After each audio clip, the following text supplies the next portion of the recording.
Halo adik-adik, gimana kabarnya? Jumpa lagi dengan Trik Belajar Channel, masih seputar soal-soal penalaran. Nah, kali ini kita akan belajar mengenai kuantor. Kuantor ada dua, yang pertama ini yang disebut kuantor universal. Kuantor universal biasanya menggunakan kata semua, seluruh, setiap, misalnya semua makhluk hidup, seperti itu. Artinya apa? Semuanya tanpa kecuali, tidak satupun yang tertinggal, seperti itu ya.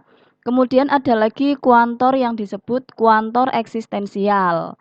Biasanya menggunakan kata ada, beberapa, sebagian, terdapat. Ini artinya apa? Ya ada, walaupun itu hanya satu. Nah, kuantor universal dengan kuantor eksistensial ini saling berlawanan. Ingkaran dari semua adalah ada atau terdapat, seperti itu ya. Langsung aja yuk kita bahas soal-soal yang mengandung kuantor. Soal nomor 26, lanjutan yang kemarin ya. Semua bunga di Taman Keputren berwarna putih. Semua putri suka bunga. Putri Lestari membawa bunga biru. Kesimpulannya adalah A. Bunga yang dibawa Putri Lestari bukan dari Keputren. B. Putri Lestari tidak suka bunga putih.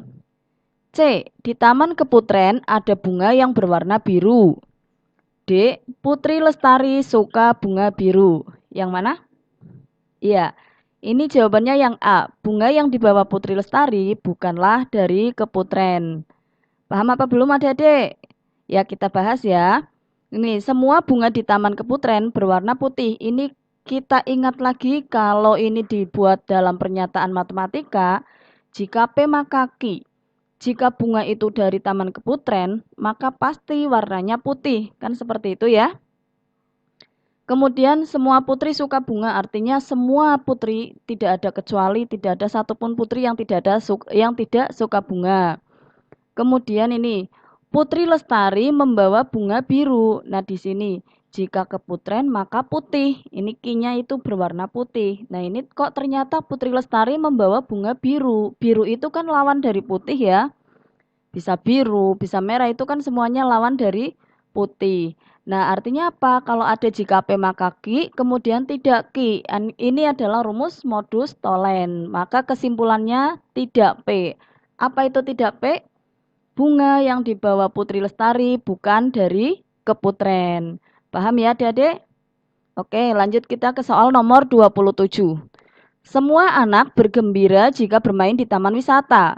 Hari ini semua anak bermain di taman wisata. Kesimpulannya adalah A. Hari ini ada anak yang tidak bergembira. B. Hari ini tidak ada anak yang tidak bergembira. C. Hari ini tidak semua anak bergembira. Atau yang D. Hari ini semua anak tidak bergembira.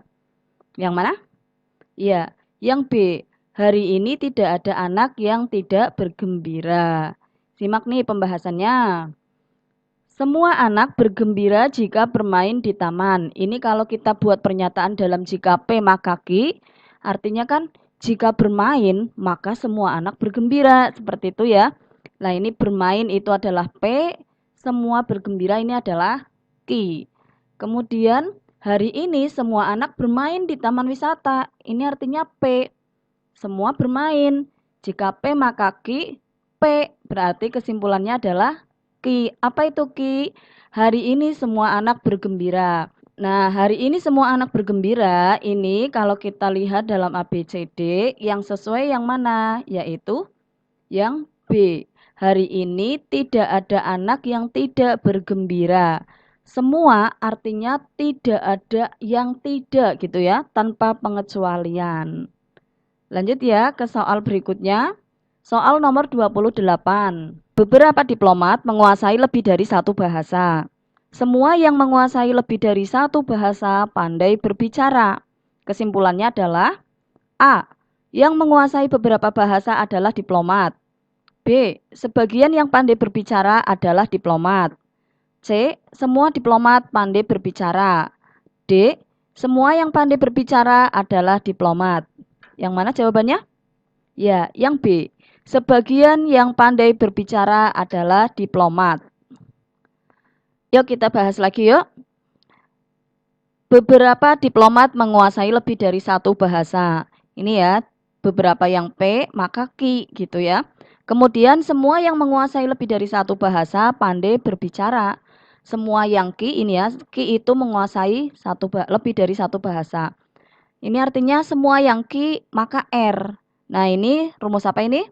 Ya rumus silogisme, jika P maka Ki, jika Ki maka R. Berarti kesimpulannya beberapa yang P adalah R, yaitu sebagian dari yang pandai berbicara adalah diplomat, atau sebagian dari diplomat itu adalah mereka yang pandai berbicara.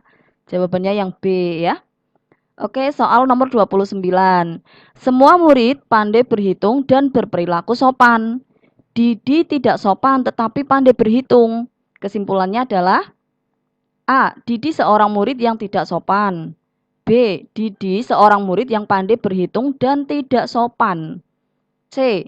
Didi bukan seorang murid meskipun pandai berhitung. Atau yang D. Didi bukan seorang murid yang sopan. Yang mana? Ya, jawabannya adalah yang C. Didi bukan seorang murid meskipun pandai berhitung. Simak lagi ya pembahasannya. Semua murid pandai berhitung dan sopan. Ini artinya kalau dibuat pernyataan matematika, semua P maka Ki.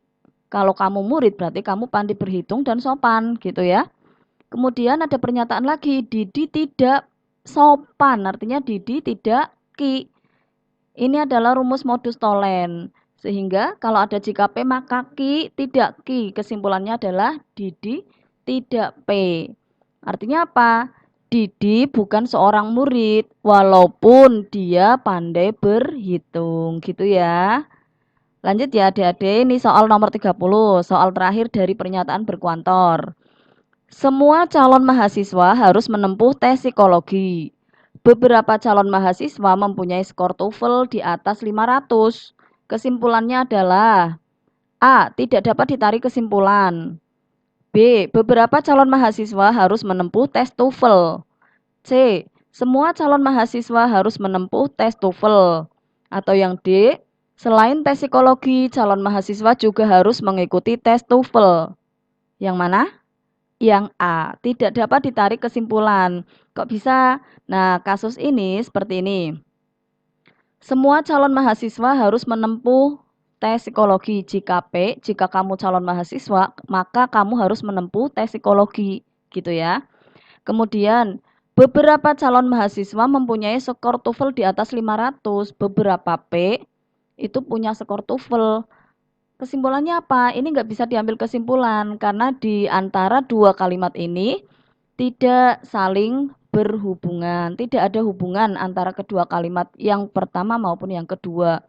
Kecuali kalau di sini kata-kata mempunyai ini diganti dengan kata menempuh. Berarti semua calon mahasiswa harus menempuh tes psikologi. Beberapa calon mahasiswa harus menempuh tes TOEFL. Nah itu baru punya hubungan. Tapi kalau di sini kan nggak ada. Ini artinya tidak dapat ditarik kesimpulan. Nah, sampai sini ya adik-adik pembahasan mengenai soal-soal penalaran logis. Nah, di sini yang kalian perlukan adalah kemampuan menguasai modus ponen, modus tolen, ataupun silogisme. Untuk pernyataan berkuantor, ini kalian ubah. Ini bentuk modus ponen, modus tolen, atau silogisme. Nah, baru kamu bisa menyimpulkannya. Sering-seringlah berlatih agar ketika berjumpa dengan soal-soal penalaran, ini bisa sekali baca langsung ketemu jawabannya gitu ya. Oke, sampai jumpa lagi. Tetap semangat belajar. Jangan lupa trik belajar channel subscribe ya.